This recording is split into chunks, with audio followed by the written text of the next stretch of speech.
Buenos días para todos.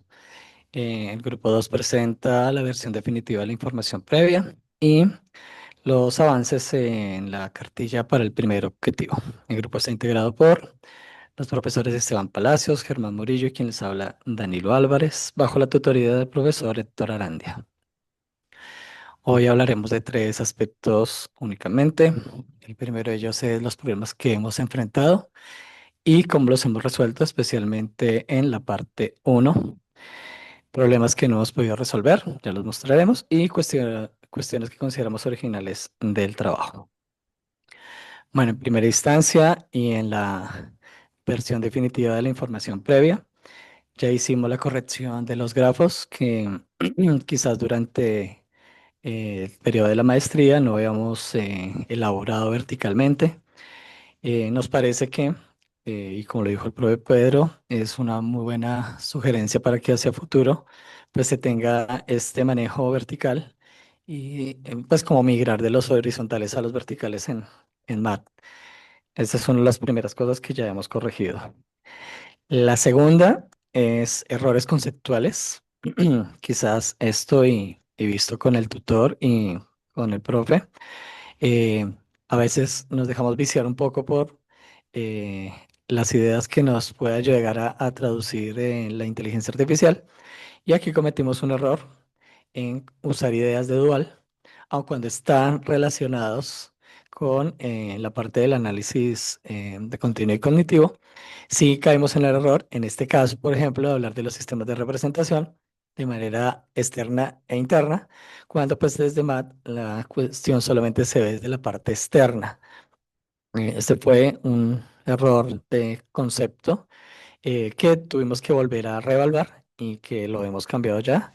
Lo cambiamos para la versión que el tutor nos revisó y ya quedó bien. Otro error conceptual, mal yo creo que fue por redacción de nosotros y falta de justificación, fue confundir MAT con PISA 2012 en el concepto de fenomenología. El profe nos hace saber que eso es un error grave y evidentemente nos tomó un poco más de tiempo cambiar la redacción que ven arriba con la redacción que ven abajo.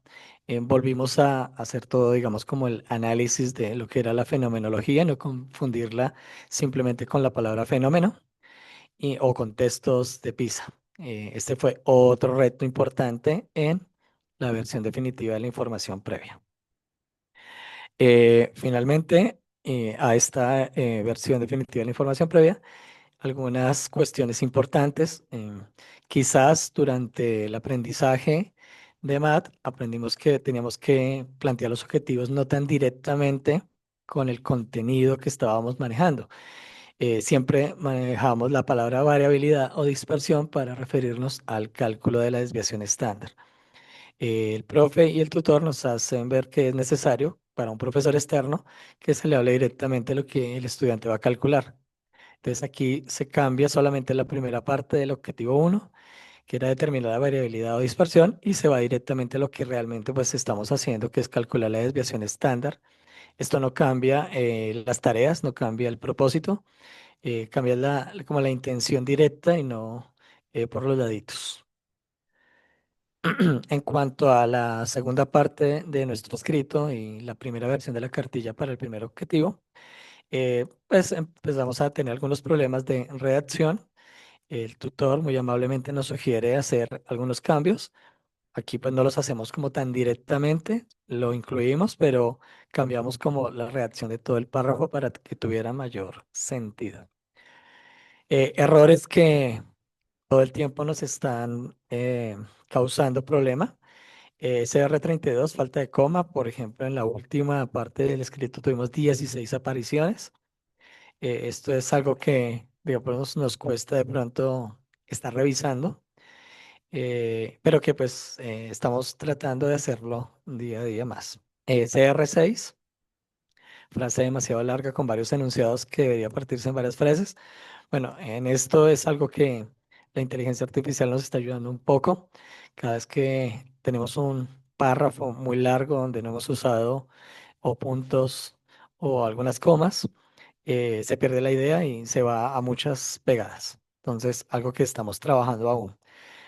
CR17, usar la voz activa en todo el documento. Eso es algo que ya habíamos mencionado. Seguimos cometiendo esto. En algunos momentos hablamos de la unidad didáctica y no de nuestra unidad didáctica.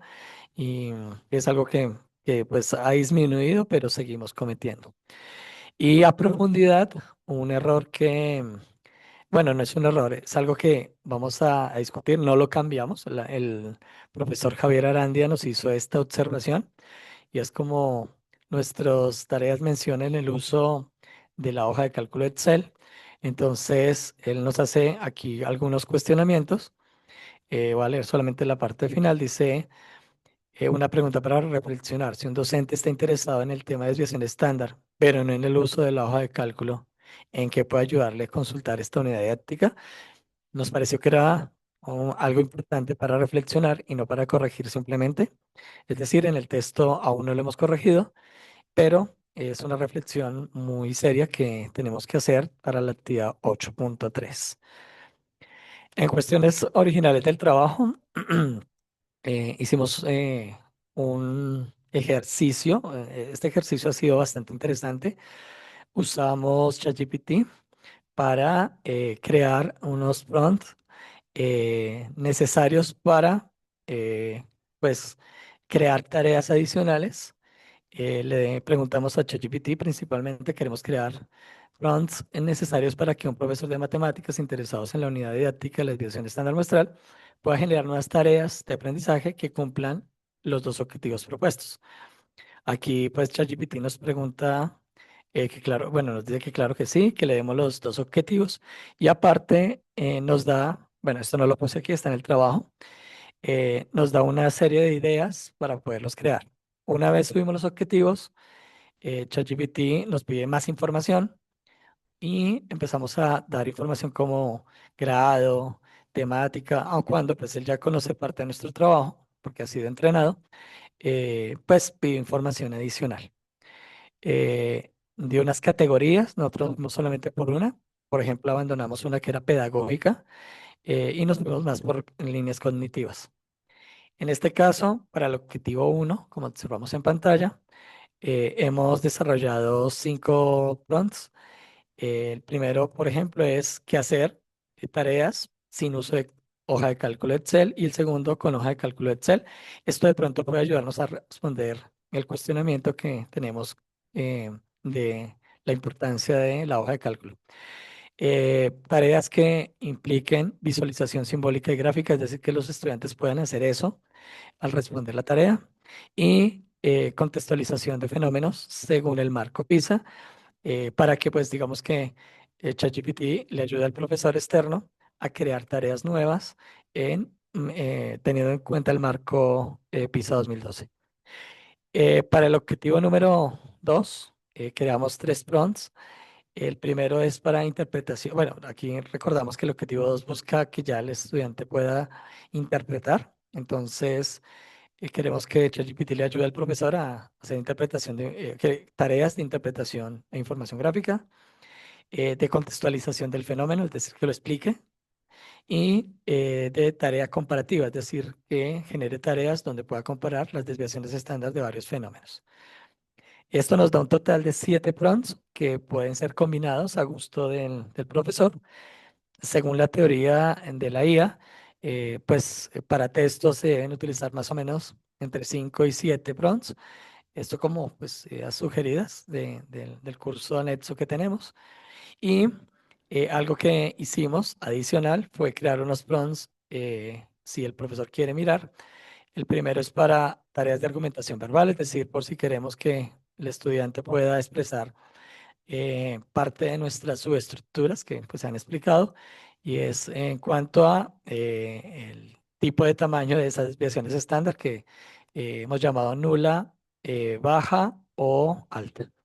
Y un plus más para que el profesor externo pueda agregárselo a ChatGPT y es para que el ChatGPT pueda actuar como asistente pedagógico de él si quiere crear sus propios prompts. Entonces aquí dejamos uno final para que él simplemente pueda meter en ese espacio el objetivo de la actividad o objetivos de actividades futuras que él quiera hacer. Este fue nuestro trabajo.